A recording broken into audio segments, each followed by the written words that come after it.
Okay, here we are in Photoshop looking at a beautiful image from a wedding that I shot a long time ago. So, portrait photo, obviously vertical, up and down.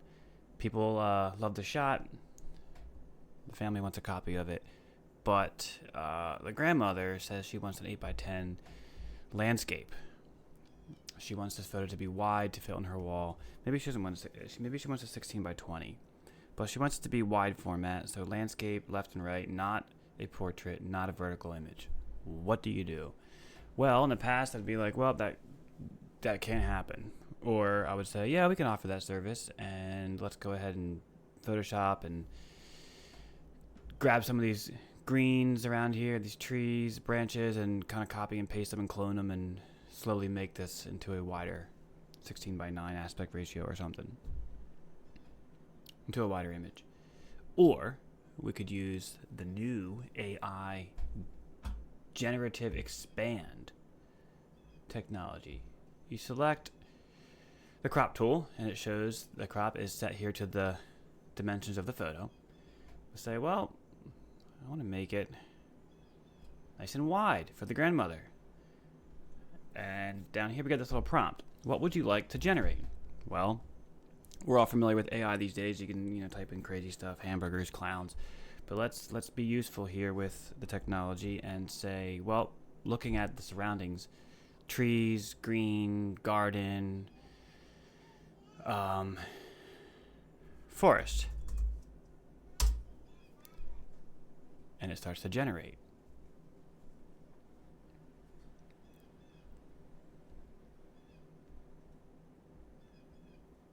It takes some time, but just think of how much time we're saving if this actually works. What's it going to do?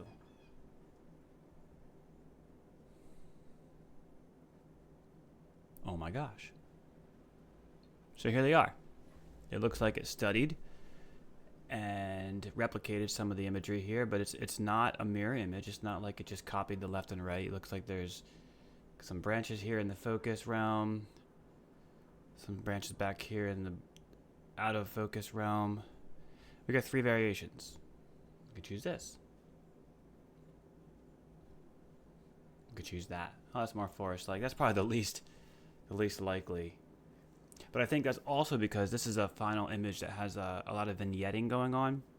So it's really bright with them in the subject, almost too bright now that I look at it.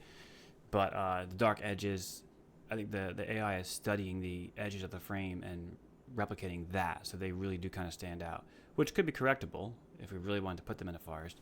But I'm sure they remember this wedding photo and they know for sure that they were not standing in a forest when this shot was taken, so that might be a little weird to say, hey, here's your wide format version, and oh, by the way, you're also in a forest.